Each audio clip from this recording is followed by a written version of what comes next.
Wow! Whew! Man! Welcome to a new episode of Nate's MMA Corner. I'm Nate, and wow, what a UFC on FX. Vitor Belfort versus Luke Rockhold this was.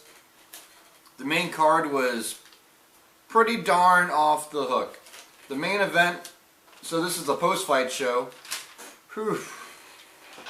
Wow. Oh. Yeah, this is the post-fight show. Vitor Belfort versus Luke Rockhold, the main event in the middleweight division of the UFC.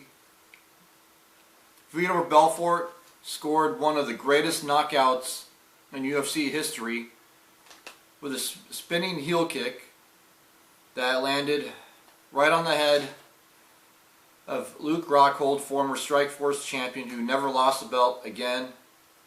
He just went over to the UFC because Strikeforce folded. And Vitor Belfort, after landing that kick to the head of Luke Rockhold fell to the ground. And Vitor Belfort capitalized, landed some headshots, punches, and scored the knockout in the first round. Just midway into the first round, too. Pretty darn impressive.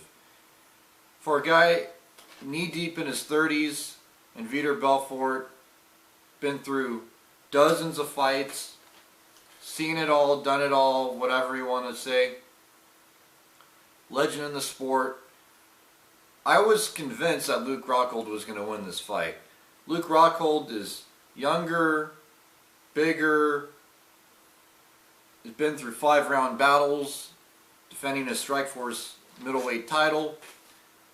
And I was just convinced that Luke would put it all together and somehow win pretty easily. And boy, was I wrong about that one.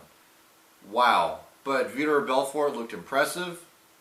This was definitely pay-per-view caliber, great fight. And Vitor Belfort really is in the top 5 in the middleweight division. Rightfully so. Wow. Whew. Yeah, if you haven't seen that fight, watch the rerun. And let's get to the co-main event. The co-main event was Ronaldo Jacare Souza versus Chris Camozzi.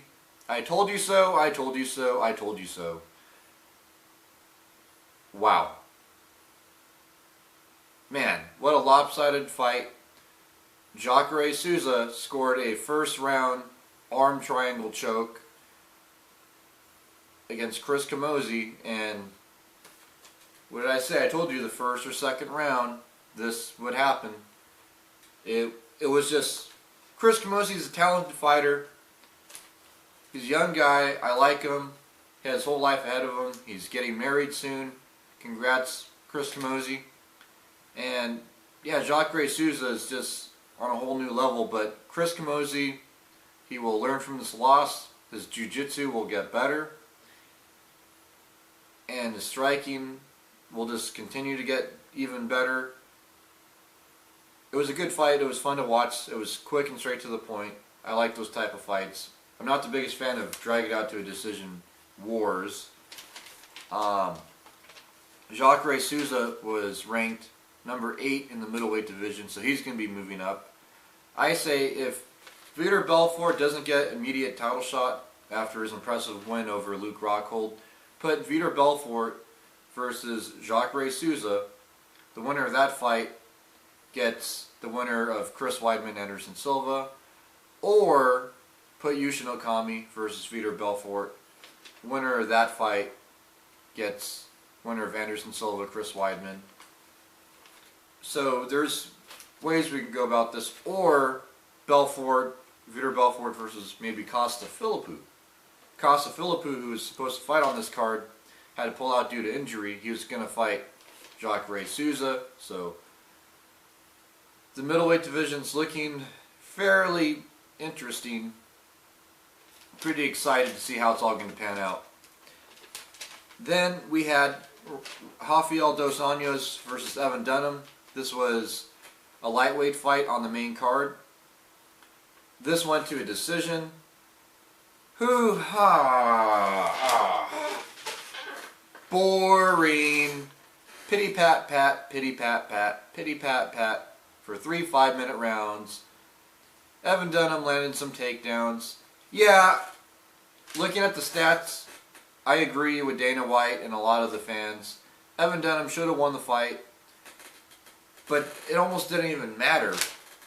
I just don't see either one of these guys challenging for the belt right now. Rafael dos Anjos, he was ranked number 10 in the lightweight division. Evan Dunham was just out of the top 10 in the rankings. And Rafael dos Anjos, well, he won the fight. There's not a whole lot to say about it. It was pity-pat-pat, pity-pat-pat.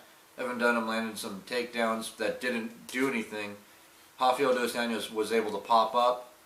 There wasn't any drastic domination.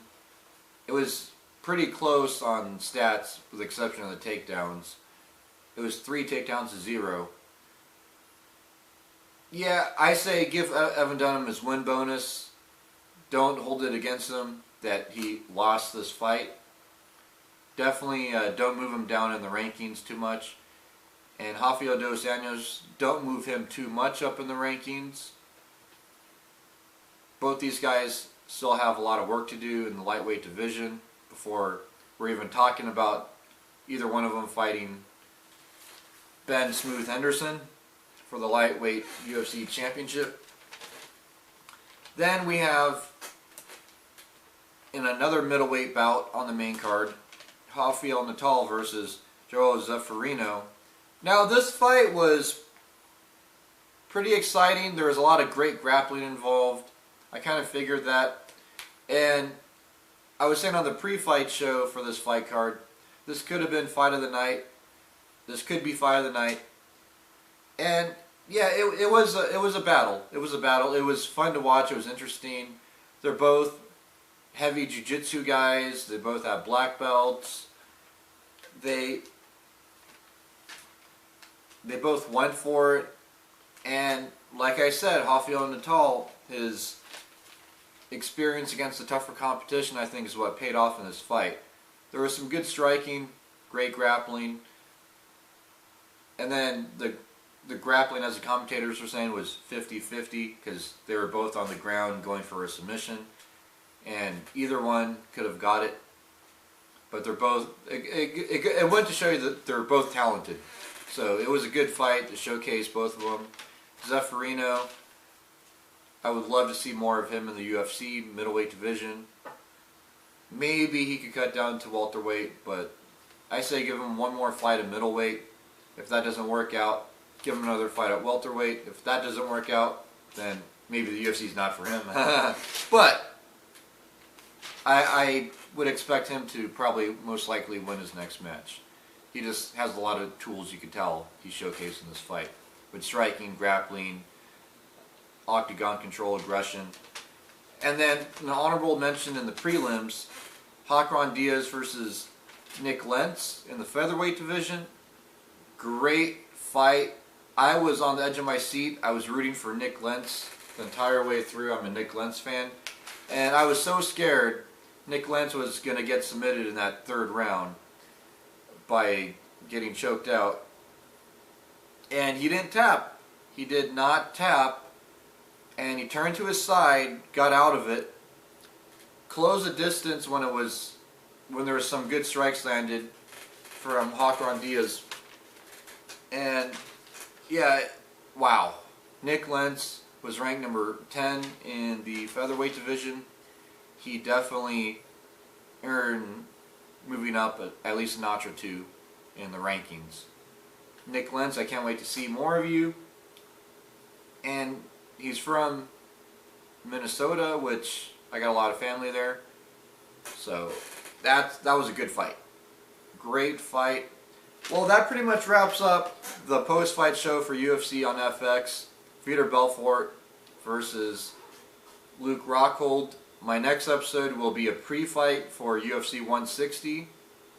The one some of you guys have been looking forward to because I got a big announcement on that one.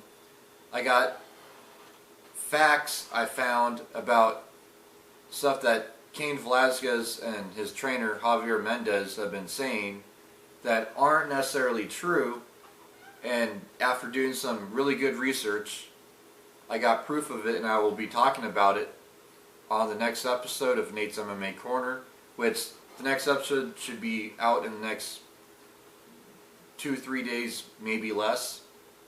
So definitely stay tuned for that. I will be doing a post-fight rundown of UFC 160 main card. So until then, see ya.